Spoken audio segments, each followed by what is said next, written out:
I'm Jen-Vivian Rees, and this is my individual investigation of 3D modeling and rigging in Maya. My goal for this project was to model and rig two animation-ready characters within the time span of 8 weeks. I knew I wanted to make animal characters, so I took inspiration from early 2000s Sonic game models and character design. I used GIMP to draw my character design and character sheets for Chili the chinchilla and Pepper the red panda. I chose these animals specifically because there's not a lot of characters based off of them, and they have a lot of aspects that lead to fun character designs. Chinchillas have the thickest fur of any mammal and live in freezing climates, so I decided to give her a fluffier design, but have her wear summer clothes with a mix of winter theming. I wanted Chili and Pepper to contrast, so I chose the red panda for its more vibrant and intricate fur pattern. I also included a stealth element using bamboo clothing to make his character pop even more. With the character sheets ready, I went into Maya to start working on the base models. Chili was the first character I worked on, so I used larger faces and edge loops to make it easier to move the shape around, and to build on other limbs using fewer vertices. For Pepper's base model, I used more multi-cuts and vertices, which allowed me to manipulate the model to give him a more natural body shape.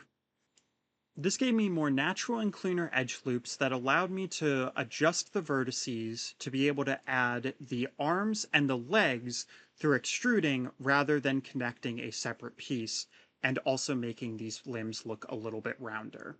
The reason I used a different method for Pepper is because of what I learned during Chili's retopology.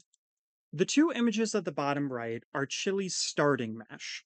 Now, at this point, I was trying to add more edge loops through multi-cut and moving vertices around. So, a few things got messed up when doing so, such as some of the symmetry and some of the edge loops being added not being straight or moving properly. Furthermore, there was some issues with the neck being way too small. So that's where retopology came into play. And in this case, I decided to build some parts from the ground up.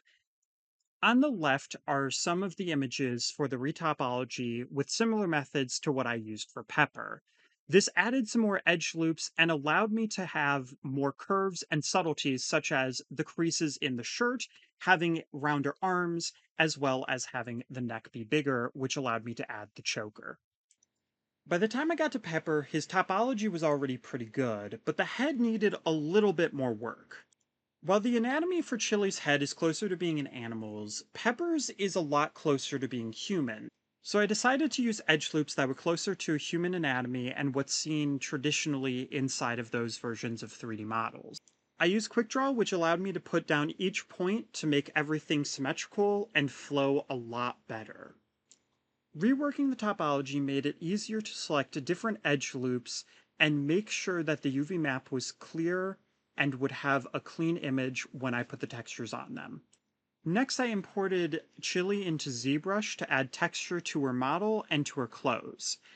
Having them as two separate imports allowed me to attach them together and have them as separate layers, which made it easier to paint on the body without interrupting the texture of the clothes.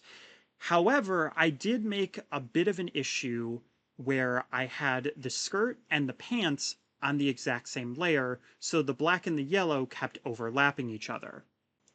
I put the texture into GIMP to fix the issue, and then I did a few touch-ups, including adding snowflakes on the shirt and tweaking the eyelashes to give them a little bit more detail.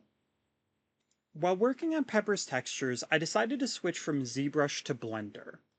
Pepper's model is completely connected, with certain pieces like his gauntlet and his belt having tight spots that would be hard to get into to paint inside of ZBrush, since you can only paint on top of the model rather than being able to paint on the UV map. Whereas inside of Blender, you can do both. This allowed me to add smaller and more incremental detail and changes to the design, such as the fur pattern on the back of the character. Another happy surprise is that Blender and GIMP have very similar color wheels, so I was able to go into the character sheet and take the colors from GIMP and be able to put the code inside of Blender, being able to use the exact same coloring for both. Both Chili and Pepper back into Maya, we can start the rigging process. Chili's rig is a little bit more complicated than Pepper's and the standard model for a few reasons. Compared to Pepper, she has a few more joints, including her fingers and her fluff.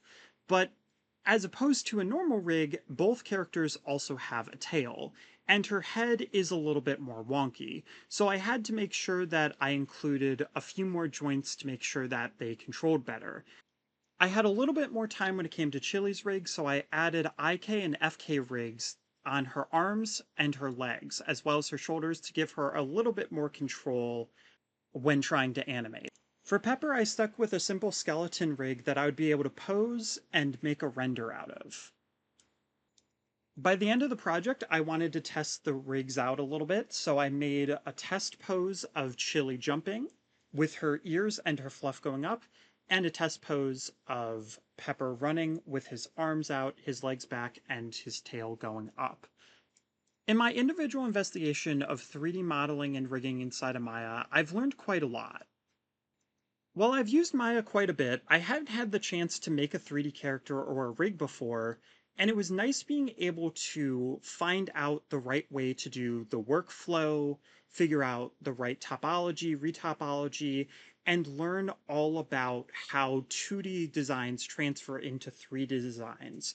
I feel like Chili taught me so much about the workflow that helped me when I went into work on Pepper, and I'm really happy about how both characters turned out. Personally, I would like to go back and do more with the rigging if I did have an extra week. It is something that I feel could use a little bit more time, and I would like to learn about it, tweak it a little bit more. So, did I reach my goal of having two animation ready 3D models?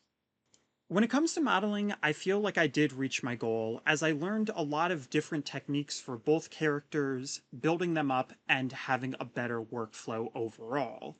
But when it comes to rigging, I do feel like I missed the goal a little bit. While I did get the skeleton rigs on both of the models and binded them, I only got a few IK and FK controls onto Chili that do help the animation a little bit, but it would help a lot more if it was on the full rig. So overall, if I did have a little bit more time, I would like to work on that more. But overall, I do feel happy with the final product.